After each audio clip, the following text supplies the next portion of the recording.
ನಮಸ್ಕಾರ ಸ್ನೇಹಿತರೆ, ಭಗವದ್ಗೀತೆಯ 22ನೇ ದಿನದ ಪಯಣಕ್ಕೆ ಸ್ವಾಗತ. ನಾವು ಮಾಡುವ ಪ್ರತಿಯೊಂದು ಕೆಲಸವೂ ನಮಗೆ ಫಲವನ್ನು ನೀಡುತ್ತದೆ ಎಂಬುದು ನಮಗೆ ಗೊತ್ತು. ಆದರೆ ಕೆಲವೊಮ್ಮೆ ಕೆಲಸ ಮಾಡದಿದ್ದರೂ ಅದು ಕೆಲಸವೇ ಅಥವಾ ತಪ್ಪು ಕೆಲಸ ಯಾವುದು? ಈ ವಿಷಯದಲ್ಲಿ ದೊಡ್ಡ ಜ್ಞಾನಿಗಳು ಕೂಡ ಗೊಂದಲಕ್ಕೀಡಾಗುತ್ತಾರೆ. ಇಂದು ಶ್ರೀಕೃಷ್ಣನು ನಮಗೆ ಕರ್ಮದ ಗತಿ ಎಷ್ಟು ಗಹನವಾದದ್ದು ಎಂಬುದನ್ನು ತಿಳಿಸುತ್ತಾ, ಕೆಲಸ ಮಾಡುತ್ತಿದ್ದರೂ ಕರ್ಮದ ಬಂಧನಕ್ಕೆ ಸಿಲುಕದಿರುವುದು ಹೇಗೆ ಎಂಬ ಅದ್ಭುತ ರಹಸ್ಯವನ್ನು ಬಿಚ್ಚಿಡುತ್ತಿದ್ದಾನೆ. ಕಿಂ ಕರ್ಮ ಕಿಮಕರ್ಮೇತಿ ಕವಯೋಪ್ಯತ್ರ ಮೋಹಿತಾಃ ತತ್ತೇ ಕರ್ಮ ಪ್ರವಕ್ಷ್ಯಾಮಿ ಯಜ್ಞಾತ್ವಾ ಮೋಕ್ಷ್ಯಸೆ ಅಶುಭಾತ್. ಯಾವುದು ಕರ್ಮ ಮತ್ತು ಯಾವುದು ಅಕರ್ಮ ಎನ್ನುವ ವಿಷಯದಲ್ಲಿ ಬುದ್ಧಿವಂತರು ಕೂಡ ಗೊಂದಲಕ್ಕೊಳಗಾಗಿದ್ದಾರೆ. ಯಾವುದನ್ನು ತಿಳಿದರೆ ನೀನು ಅಶುಭದಿಂದ, ಅಂದರೆ ಸಂಸಾರ ಬಂಧನದಿಂದ ಮುಕ್ತನಾಗುತ್ತೀಯೋ ಅಂತಹ ಕರ್ಮದ ತತ್ವವನ್ನು ನಿನಗೆ ವಿವರಿಸುತ್ತೇನೆ. ನಾವು ಸುಮ್ಮನೆ ಕುಳಿತಿರುವುದು ಅಕರ್ಮ ಎಂದು ಭಾವಿಸುತ್ತೇವೆ, ಆದರೆ ಮನಸ್ಸು ಕೆಲಸ ಮಾಡುತ್ತಿದ್ದರೆ ಅದು ಕೂಡ ಕರ್ಮವೇ. ಕೃಷ್ಣನು ಇಲ್ಲಿ 3 ವಿಧಗಳನ್ನು ಹೇಳುತ್ತಾನೆ. ಕರ್ಮ, ಶಾಸ್ತ್ರೋಕ್ತವಾದ ಒಳ್ಳೆಯ ಕೆಲಸ; ವಿಕರ್ಮ, ಮಾಡಬಾರದ ತಪ್ಪು ಅಥವಾ ನಿಷಿದ್ಧ ಕೆಲಸ; ಅಕರ್ಮ, ಫಲದ ಆಸೆಯಿಲ್ಲದೆ, ಅಹಂಕಾರವಿಲ್ಲದೆ ಮಾಡುವ ಕೆಲಸ. ಇದು ಮನುಷ್ಯನನ್ನು ಬಂಧಿಸುವುದಿಲ್ಲ.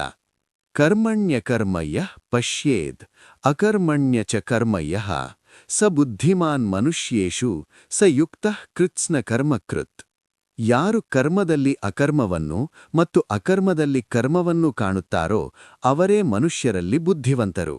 ಅವರು ಯೋಗಿಗಳು ಮತ್ತು ಎಲ್ಲಾ ಕರ್ಮಗಳನ್ನು ಮಾಡಿದವರೂ ಆಗಿದ್ದಾರೆ. ಇದರರ್ಥವೇನೆಂದರೆ, ಒಬ್ಬ ವ್ಯಕ್ತಿ ಸಮಾಜದಲ್ಲಿ ದೊಡ್ಡ ಕೆಲಸಗಳನ್ನು ಮಾಡುತ್ತಿದ್ದರೂ ಅವನ ಮನಸ್ಸು ದೇವರಲ್ಲಿ ನೆಲೆಸಿದ್ದು ಫಲದ ಆಸೆಯಿಲ್ಲದಿದ್ದರೆ ಅವನು ಏನನ್ನೂ ಮಾಡದ ಅಕರ್ಮ ಸ್ಥಿತಿಯಲ್ಲಿದ್ದಾನೆ. ಇದಕ್ಕೆ ವಿರುದ್ಧವಾಗಿ ಒಬ್ಬ ವ್ಯಕ್ತಿ ಏನೂ ಮಾಡದೆ ಸುಮ್ಮನೆ ಕುಳಿತಿದ್ದರೂ ಅವನ ಮನಸ್ಸು ಆಸೆಗಳಿಂದ ತುಂಬಿದ್ದರೆ ಅವನು ಕರ್ಮದ ಬಂಧನದಲ್ಲಿದ್ದಾನೆ. ನಮ್ಮ ಮನಸ್ಥಿತಿಯೇ ನಮ್ಮ ಕೆಲಸವನ್ನು ನಿರ್ಧರಿಸುತ್ತದೆ. ಯಾರ ಎಲ್ಲಾ ಕಾರ್ಯಗಳು ಕಾಮನೆ ಮತ್ತು ಸಂಕಲ್ಪಗಳಿಂದ ಮುಕ್ತವಾಗಿವೆಯೋ, ಯಾರ ಕರ್ಮಗಳು ಜ್ಞಾನವೆಂಬ ಅಗ್ನಿಯಿಂದ ಸುಟ್ಟು ಹೋಗಿವೆಯೋ ಅವನನ್ನು ಜ್ಞಾನಿಗಳು ಪಂಡಿತನೆಂದು ಕರೆಯುತ್ತಾರೆ. ಇಂತಹ ವ್ಯಕ್ತಿಯು ತನ್ನ ಕೆಲಸದ ಫಲಕ್ಕೆ ಅಂಟಿಕೊಳ್ಳುವುದಿಲ್ಲ.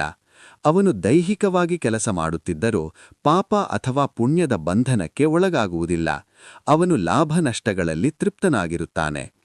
ನಾವು ಮಾಡುವ ಕೆಲಸ ಒಂದು ಕಾಗದದಂತಿದ್ದರೆ ಜ್ಞಾನ ಬೆಂಕಿಯಂತೆ. ಬೆಂಕಿಯಲ್ಲಿ ಹಾಕಿದ ಕಾಗದ ಹೇಗೆ ಬೂದಿಯಾಗುತ್ತದೋ, ಜ್ಞಾನದೊಂದಿಗೆ ಮಾಡಿದ ಕೆಲಸವು ಕರ್ಮದ ಬಂಧನವನ್ನು ಬೂದಿ ಮಾಡುತ್ತದೆ.